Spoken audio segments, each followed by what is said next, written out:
ಒಬ್ಬ ರಾಜ ನಡ್ಕೊಂಡು ಹೋಗ್ತಿರ್ತಾನೆ, ಅಲ್ಲಿ ನೋಡ್ತಾನೆ ಒಂದು ಮರದಲ್ಲಿ ಒಂದು ಟಾರ್ಗೆಟ್ ಬರ್ದಿದೆ, ಕರೆಕ್ಟಾಗಿ ಬುಲ್ಸಾಗಿ ಒಬ್ಬ ಆರೋ ಹೊಡೆದಿದ್ದಾನೆ. ವಾವ್, ಯಾವನಪ್ಪ ಇವನು ಬಿಲ್ಲು, ಇವನೇನು ಅರ್ಜುನ ಏಕಲ್ ಹತ್ರ ಪರ್ಫೆಕ್ಟಾಗಿ ಹೊಡೆದಿಯಾನಲ್ಲ ಅಂತ.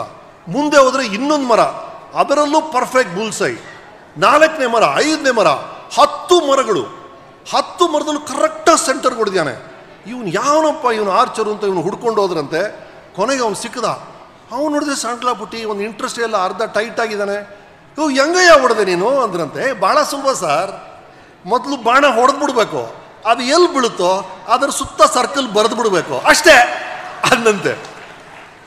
ಎಕ್ಸ್ಟರ್ನಲ್ ವರ್ಲ್ಡ್ಗೆ ಅದು ಬುಲ್ಸೈ ಅನ್ನಿಸ್ಬೋದು, ಬಟ್ ನಿಜವಾದ ಬುಲ್ಸೈ ಇದೆಯಲ್ಲ, ಆ ಸೆಂಟರ್ ಹೊಡೆದು ಗೋಲ್ನ ರೀಚ್ ಆಗೋದು, ಅದು ಏನು ಅಂದರೆ ಈ 81 ಜನ ಅದನ್ನೇ ಮಾಡಿರ್ತಾರೆ. ಅದಕ್ಕೆ ಒಂದು 5 ಸೂತ್ರಗಳು ನನ್ನ ಪ್ರಕಾರ. ಬಿಕಾಸ್ ನನ್ನ ಶೋಲು 100 ಸಾಧಕರನ್ನ ಸ್ಟಡಿ ಮಾಡಿರೋ ಅವಕಾಶ ಇರೋದ್ರಿಂದ ಎಲ್ಲ ಸಾಧನೆಗೂ ಒಂದು ಪಂಚತಂತ್ರ ಇದೆ ಅಂತ ನನಗೆ ಅನಿಸುತ್ತೆ. ದೀಸ್ 5 ಥಿಂಗ್ಸ್, ಇಲ್ಲಿರುವಂಥ ಈ ಶ್ರೇಷ್ಠರು ಎಲ್ಲರೂ ಪ್ರತಿಯೊಬ್ಬರು ಆ 5 ಅಳವಡಿಸಿರ್ತಾರೆ ಅಂತ ನನ್ನ ಭಾವನೆ. ಒಂದು ಮೆಮರಿ ಪೆಗ್ ಅಂತ ಹೇಳ್ತೀವಲ್ಲ, ನಿಮೋನಿಕ್ಸ್ ಅಂತ ಹೇಳ್ತೀವಿ. ಒಂದು ವಿಷಯವನ್ನು ನಾವು ಗ್ರಹಿಸಬೇಕು, ನೆನಪಿಸ್ಕೋಬೇಕು ಅಂದರೆ ಅದನ್ನು ಇನ್ನೊಂದು ಪಾಪ್ಯುಲರ್ ಇಮೇಜ್ ಜೊತೆ ಹೊಂದಿಸ್ಬಿಡ್ಬೇಕು ಅಂತ. ಆ ಥರ ಈ 5 ತಂತ್ರಗಳನ್ನು ಪಂಚ ಪಾಂಡವರಿಗೆ ಹೋಲಿಸೋಣ ಅಂತ ಅನ್ನಿಸ್ತು. I think this is it, correct me if I am wrong. ಮೊದಲು ಸಹದೇವ ಈ ಪಂಚ ಪಾಂಡವರಲ್ಲಿ ಸಹದೇವ ಯಾಕೆ ಬಹಳ ಮುಖ್ಯವಾಗ್ತಾನಂದರೆ, ಹಿ ವಾಸ್ ದಿ ವೈಸೆಸ್ಟ್ ಅಂತೀರಿ. He was the wisest among Pandavas. ಅಂದರೆ ಒಂದು ವಿಷಯವನ್ನು ಯಾಕೆ ಮಾಡಬೇಕು, ಯಾಕೆ ಮಾಡಬಾರ್ದು, ಯಾವಾಗ ಮಾಡಬೇಕು ಎಲ್ಲವೂ ಸ್ಪಷ್ಟವಾಗಿ ಗೊತ್ತಂತ ಕ್ಲಾರಿಟಿ ಇದ್ದಿದ್ದು ಸಹದೇವನಲ್ಲಿ ಅಂತ ಹೇಳ್ತಾರೆ. ಹಾಗಾಗಿ ಸಹದೇವನಿಗಿರುವಂಥ ಆ ಕ್ಲಾರಿಟಿ, ನಕುಲ ಬಂದು ಸೂಪರ್ ಹ್ಯಾಂಡ್ಸಮ್ ಅಂತಾರೆ. ಅವ್ನು ನಡ್ಕೊಂಡು ಹೋದರೆ ಈ ಕಾಲದಲ್ಲಿದ್ದರೆ ಎಲ್ಲ ಯುವತಿಯರು ಸೆಲ್ಫಿ ತೊಗೊಳೋರಂತೆ, ಅಂಥ ಹ್ಯಾಂಡ್ಸಮ್ ಫೆಲೋ ಅಂತೆ. ಬಟ್ ನಕುಲ ಬೇಕಂಬಿಟ್ಟೆ ಮುಖದಲ್ಲಿ ಏನೇನೋ ಬಣ್ಣಗಳು ಹಾಕ್ಕೊಂಡು ಕಾಮನ್ ಮ್ಯಾನ್ ಥರ he used to mix with common crowd to understand what the people are thinking. Ground reality ಏನು, ಗ್ರೌಂಡಲ್ಲಿ ಏನು ನಡೀತಾ ಇದೆ, ವಾಸ್ತವತೆ ಏನು ಅಂತ ವಾಸ್ತವನ ಅರ್ಥವನು ನಕುಲ ಅಂತ ಹೇಳ್ತಾರೆ. ಭೀಮ ಆಫ್ಕೋರ್ಸ್ ಅವನಿಗಿದ್ದಂಥ ಬಲ, ಹಾಗಾಗಿ ಯಾವುದೇ ಫೀಲ್ಡಲ್ಲಿರಲಿ ಆ ಫೀಲ್ಡಲ್ಲಿ ಆ expertise, you should be the best in the field. ಹಾಗಾಗಿ ಭೀಮ ಅದು ಅರ್ಜುನ ನಮ್ಮೆಲ್ಲರೂ ಗೊತ್ತಿದೆ. ಅರ್ಜುನ ಕತೆ ಚಿಕ್ಕ ವಯಸ್ಸು ನಾವೆಲ್ಲರೂ ಓದಿದ್ವಿ, ಎಲ್ಲರೂ ಗೊತ್ತಿರೋ ಕತೆ. ನನಗೆ ಬಹಳ ಫೇವ್ರೇಟ್ ಕತೆ. ಆ ದ್ರೋಣ ಹೇಳ್ತಾನಂತೆ, ನೋಡೋ ಅಲ್ಲೊಂದು ಮಾವಿನ ಹಣ್ಣು ಕಾಣ್ತಾ ಇದೆಯಲ್ಲ, ದುರ್ಯೋಧನ ಕಾಣ್ತಾ ಇದೆ ಸರ್, ಅಲ್ಲಿ ಪಕ್ಕದಲ್ಲಿ ಎಲೆ ಕಾಣ್ತಾ ಇದೆ, ಕಾಣ್ತಾ ಇದೆ ಸರ್, ಕೊಂಬೆ ಕಾಣ್ತಾ ಇದೆ ಸರ್, ಹೊಡಿ ಬಾಣ ಹೊಡೆದ್ರೆ ದುರ್ಯೋಧನ ಅದು ಅರ್ಧ ಕಿಲೋಮೀಟರ್ ಆ ಕಡೆ ಹೋಗೋದಂತೆ.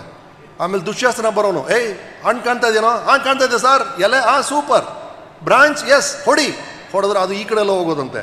ಅರ್ಜುನ ಬರೋನಂತೆ, ಮಾವಿನ ಹಣ್ಣು ಕಾಣ್ತಾ ಇದೆಯೇನೋ, ಕಾಣ್ತಾ ಇದೆ ಸರ್, ಎಲೆ ಇಲ್ಲ ಸರ್, ಕೊಂಬೆ ಇಲ್ಲ ಸರ್, ಮರ ಇಲ್ಲ ಸರ್, ಏನು ಕಾಣ್ತಾ ಇದೆ, ಮಾವಿನ ಹಣ್ಣು ಒಂದೇ ಕಾಣ್ತಾ ಇದೆ ಸರ್, ಹೊಡಿ ಅಂದಂತ.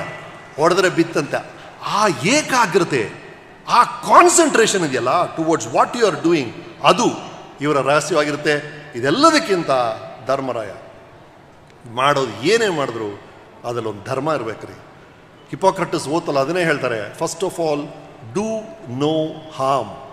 ಎಲ್ಲೂ ಉದ್ದೇಶಪೂರ್ವಕವಾಗಿ ಯಾರನ್ನು ನೋಯಿಸಬಾರ್ದು, ಅದನ್ನೂ ಮಾಡಿರ್ತಾರೆ. ಹಾಗಾಗಿ ಈ 5 ವಿಷಯಗಳು ನನಗನ್ಸಿದ್ದು, ಒಂದು ಕ್ಲಾರಿಟಿ ಸಹದೇವಂತರ, ನಕುಲಂತರ ವಾಸ್ತವತೆಯನ್ನು ಒಪ್ಕೊಳ್ಳೋದು, ಏನಾರು ತಪ್ಪಿದ್ರೆ ತಿದ್ದುಕೊಳ್ಳೋದು, ಭೀಮನಿಗಿದ್ದಂಥ ಬಲ, ಆ ಎಕ್ಸ್ಪರ್ಟೈಸ್, ಅರ್ಜುನನಿಗಿದ್ದಂಥ ಕಾನ್ಸಂಟ್ರೇಷನ್, ಏಕಾಗ್ರತೆ, ಧರ್ಮರಾಯನಿಗಿದ್ದಂಥ ಆ ಫೇರ್ನೆಸ್, ಆ ಜಸ್ಟಿಸ್, ಇವೆಲ್ಲವೂ ಪ್ರತಿಯೊಂದು ಸಾಧನೆಗೆ ಒಂದು ತಂತ್ರವಾಗುತ್ತೆ. ಈ ಪಂಚತಂತ್ರಗಳ ರಿಸಲ್ಟೇ ಈ ಶ್ರೇಷ್ಠರು. ಮತ್ತೊಮ್ಮೆ ಈ ಎಲ್ಲ ಶ್ರೇಷ್ಠರಿಗೂ ನನ್ನ ನಮನಗಳು. ಕಾಜೆಯವರೇ, ಬಹಳ ಅದ್ಭುತವಂಥ ಕಾರ್ಯಕ್ರಮ ಮಾಡ್ತಾಯಿದ್ದೀರಿ. ಇವ್ರನ್ನೆಲ್ಲ ಮೀಟ್ ಮಾಡೋಂಥ ಅವಕಾಶ ಸಿಕ್ತು. ನಾನು ಮೆಚ್ಚುವಂಥ ಹಲವು ಶ್ರೇಷ್ಠರು ಇಲ್ಲೇ ಕೂತಿದ್ದಾರೆ. ತಮ್ಮೆಲ್ರಿಗೂ ಮತ್ತೊಮ್ಮೆ ನಮಸ್ಕಾರ. ಬರ್ತೀನಿ.